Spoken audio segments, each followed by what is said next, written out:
Buen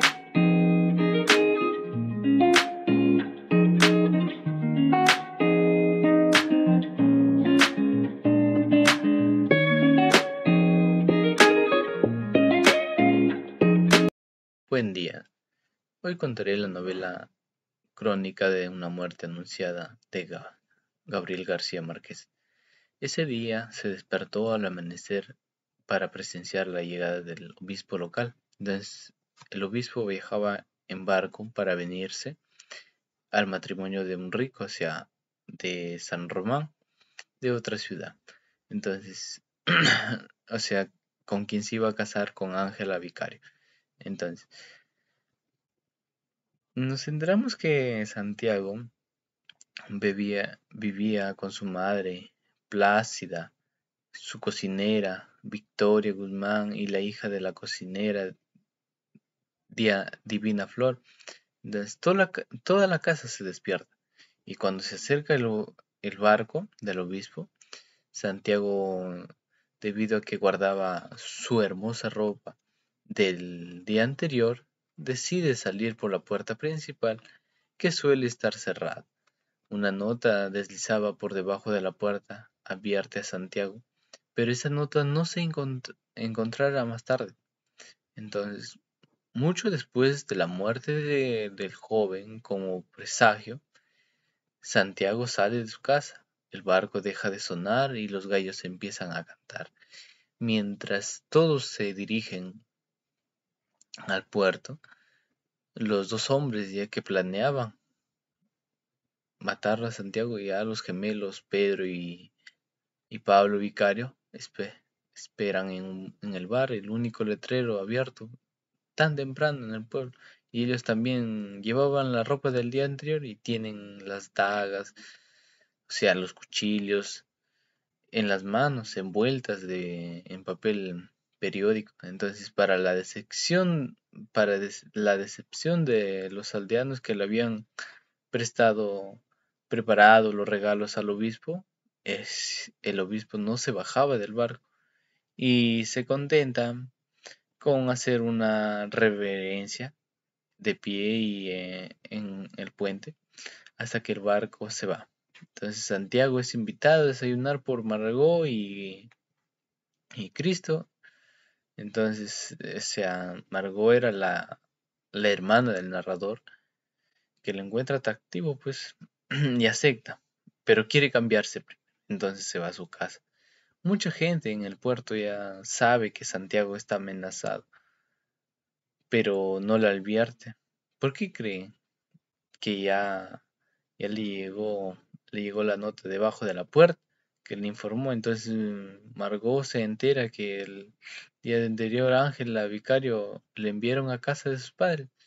Cuando su esposo se enteró, descubrió entonces que ya no, que no era virgen. Entonces sospecha que Santiago está más o menos involucrado en el asunto. Advierte a su madre, pero ya es demasiado tarde. Entonces, más adelante ya el narrador adopta por ahora en el punto de vista de Bayardo San Román, que llega al pueblo en agosto, entonces 6 meses antes de su boda. Tiene el Bayardo tenía 30 años, pero parece más joven porque era guapo, era sano. Entonces llega y a ver venir a ese pueblo quiere casarse porque envió a Ángela, pero la madre de Ángela dice que se presente con todo el pueblo para que note y no se note los chismes. Entonces, entonces Bayardo se enamoró de Ángela y como se acercó a la familia de Vicario y quiénes son los vicarios, pero Ángela no quería casarse, entonces con Bayardo.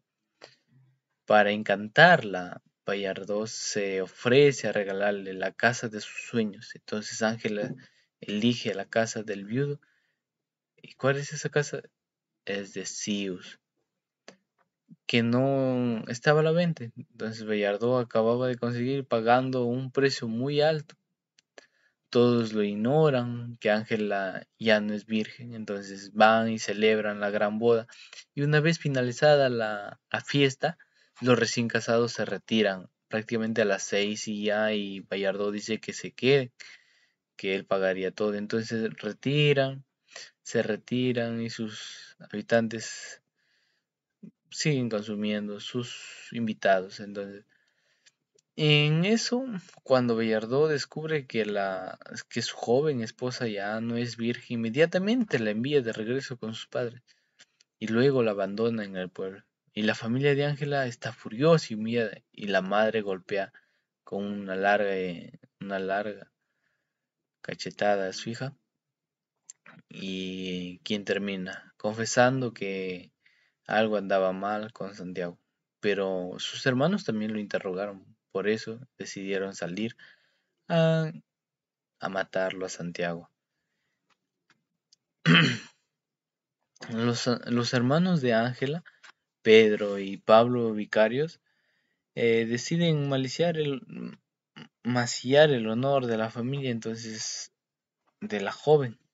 Van a la posilga para agarrar los cuchillos, dos cuchillos grandes, o sea, que ellos mataban los chanchos.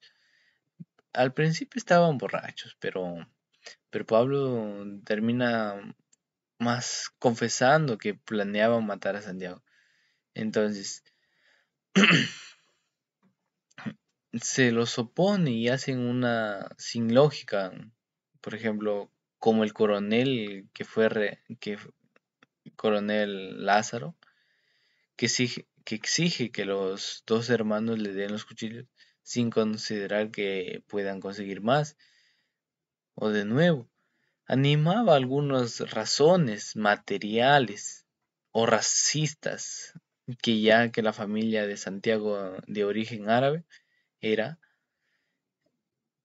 los hermanos van a tomar una copa en el bar, pero se avisa a la policía y el coronel Lázaro, aponente, viene a confiscar los cuchillos y les dice que los dos hermanos que se vayan a casa, y más tarde admitiría ser uno de los que pensaba que estaban mintiendo. Entonces, los hermanos vicarios ya sí regresan a casa, pero para apoderarse de otros dos cuchillos más, porque los otros dos se los quitó tanto el alcalde como el coronel. El policía fue el que lo dijo al alcalde. Entonces ya lo estaban afilando, y a pesar de esas discusiones de los que lo rodeaban, regresan a la barra con los cuchillos envueltos en un papel periódico. El gerente les sirve ron con la esperanza de emborracharlos y destruir cualquier deseo de actuar entre ellos. Entonces, para no matarlo a Santiago. Entonces, aquí el narrador describe que el bar, o sea, en cuestión y donde se desarrolla la historia de estos dos hermanos. Entonces, y asesinado, deciden asesinar. Entonces, y más adelante se nota, se ve ya la autopsia, o sea, ya fallida. Entonces, un entierro muy apresurado.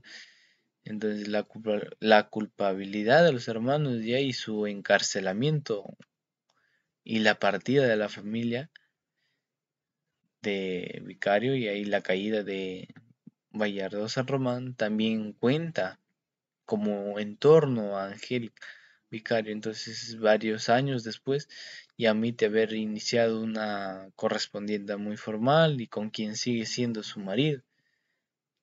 Entonces, Bayardo San Román, aunque sus cartas quedan sin respuesta prácticamente, la joven sigue escribiendo, y en el tono de sus cartas evoluciona hacia su estilo más amoroso y apasionado.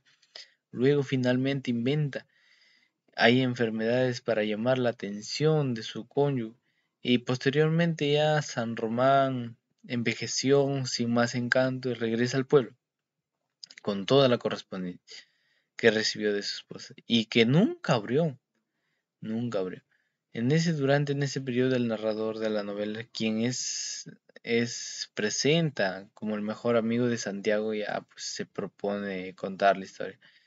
Pues sin embargo, los cónyuges ya se encuentran y terminan su vida juntos. Pero también se dice, entonces cuenta que durante varios años los habitantes del pueblo que se sintieron un poco muy culpables no pudieron hablar de otra cosa del asesinato de Santiago.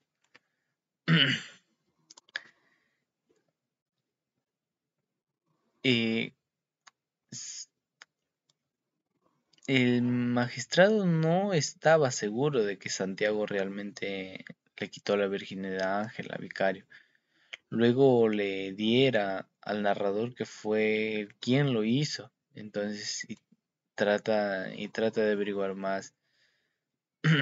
Se cuenta que el asesinato en sí, Pedro más decidió que su hermano ataca a Santiago Nazar, pero ese día Santiago sale de su casa por la puerta principal y cuando suele hacerlo siempre por la puerta trasera. Cuando los dos hermanos se acercan a la madre, acababa de sellar la puerta con la llave. Sin embargo, que su hijo está detrás e impidiéndolo sin saber refugiarse en su casa. Recién en ese momento Santiago se entera de la amenaza, pese sobre él y antes de morir ante la mirada de varios testigos que no pueden o no quieren actuar.